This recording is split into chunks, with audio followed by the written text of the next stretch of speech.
Hey, welcome on in, guys. Tobin here with you, and thanks for checking out the channel. Hope you're doing well out there. If you guys could subscribe, that'd be great, and appreciate you stopping by. So, Jaime Jaquez Jr. showed up today at Miami Heat camp and shed a little light on his offseason. Watched the media availability, which shout out to Anthony Chang. Seems like he held down that entire damn thing for the media availability.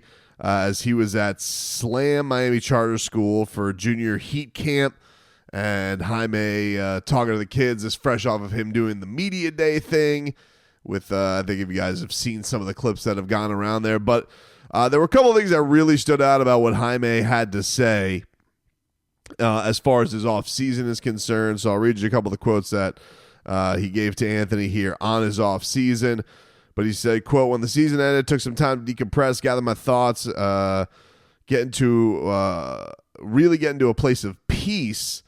And now I'm full steam ahead. I've been in the gym every single day, working on my mind, body, spirit, my jump shot, defense, really just getting my mind and body in tune to get ready for the next season." Now, this would be a theme of a lot of the things that he said to Anthony. There was a lot of mental stuff that Jaime was throwing on the table here as far as things that he's working on. Remember last year, it was very much an idea of, lockdown defender, become a great shooter, or a knockdown shooter, become a great defender. And now it felt to me like reading some of the quotes and listening to him back on the Heat YouTube page, it felt very much like a big thing for Jaime Jaquez is the wheels going up here. And he had given some voice to that this year. I think there was a point at some point of the season where he had like 3 good games on the West Coast. And I think he said something like his girlfriend told him to just go play free. And I thought that was interesting because I think it gives you a little bit of hope from Jaime's perspective that perhaps a lot of what he was going through this year was up here, that there was a mental blockade, because I thought one of the things that was impressive about Jaime as a rookie is he just looked like he never got sped up. He never played in an area that messed with his mind. Like, he always was going to be sharp on his footwork. He was going to play at his pace, and he was never going to get messed with. And it felt like, to me, there was so much of a trick with being in the corner, being wide open, and not being able to knock down his shots. And, it was really crazy. This was a banana stat I read in Anthony's article, which I was like, whoa. But it says, becoming a more reliable three-point shooter is among Jaquez's top priorities this offseason. Not only did Jaquez shoot just 31% on threes in the past regular season, but NBA tracking stats say 111 of his 119 three-point attempts this past regular season were either open or wide open, which is described as a defender at least 4 feet away, with teams consistently helping off of him and daring him to take outside shots. Man, those are damning numbers. I mean, that's pretty crazy. Like, nobody is respecting Jaime Jaquez Jr. when it comes to his three-point shot. Understandably so. It's not something that he's really consistently shown to be a threat. And you also wonder, like, what that did up here, because the other interesting thing that he said, he mentioned a little bit about the Chris Brickley thing, and that I guess they met at F1, and that was an interesting thing.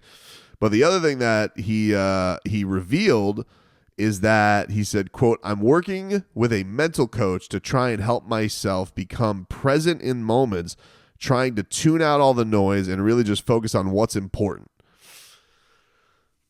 So I find a lot of that interesting because, last year we talked and we knew about the areas of the game that Jaime had to deal with, but it seems, based on his revelations, that there was a lot more upstairs that was messing with him, which is understandable. I mean, you come in, you have a very productive rookie year. It does not get off to a great start. Sure, there were some physical things, whatever happened with the multiple issues of stomach issues and certain issues getting banged up.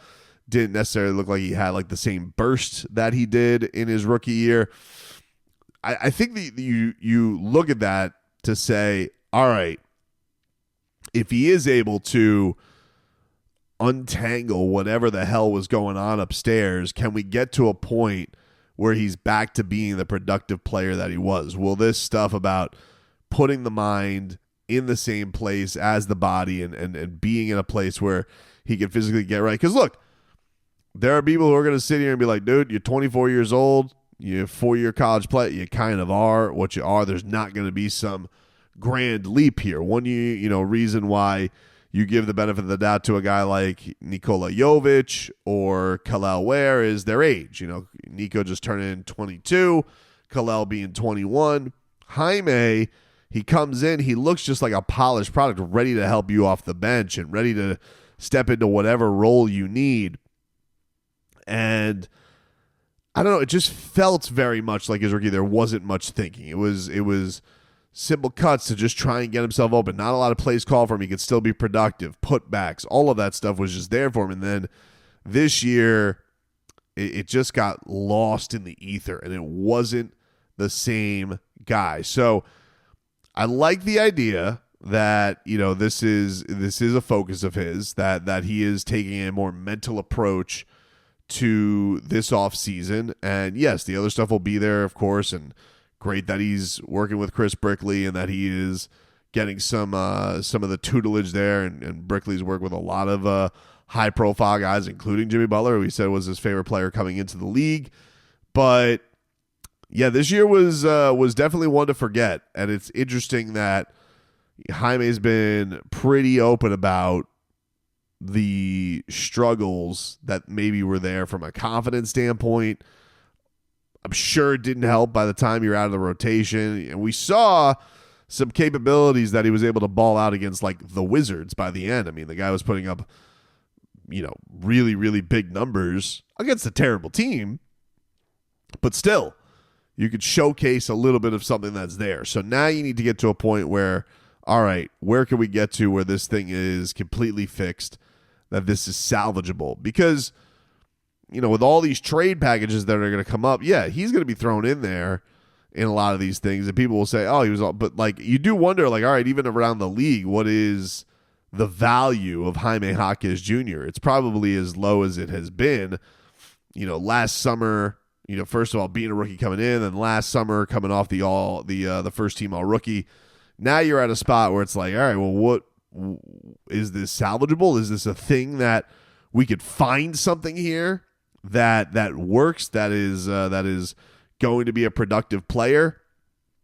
So, being in that place where he is, he mentions the mental stuff, 3 times here, where he's saying working on mind, body, and spirit, my jump shot defense. Like, those come before the jump shot and the defense, and then getting my body and mind in tune.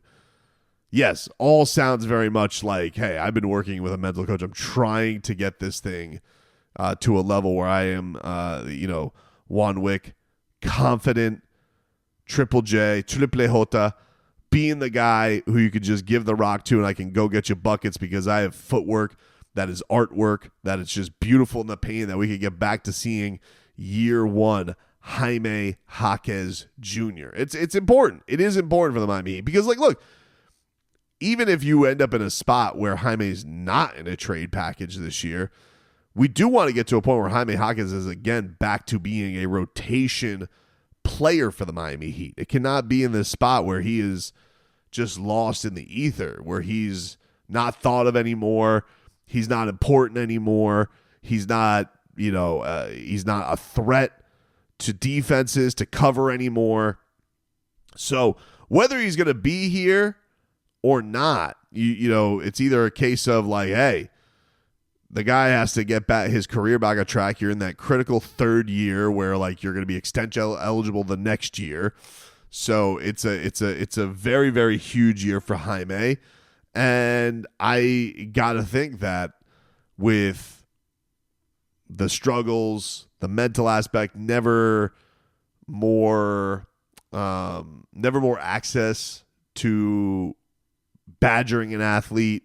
If he does stink up the joint, you're hearing about it left and right. So you got to find a way to wipe all that away. Thankfully you look around the team like, Tyler Hero never close to the step back that Jaime did, but has certainly dealt with a lot of his own mental things, with dealing with trolls, dealing with trade rumors. So there is an element to that where there are people that he could lean on the team with this stuff, but it seems like he's taken a lot of that into his own hands to try and fix it.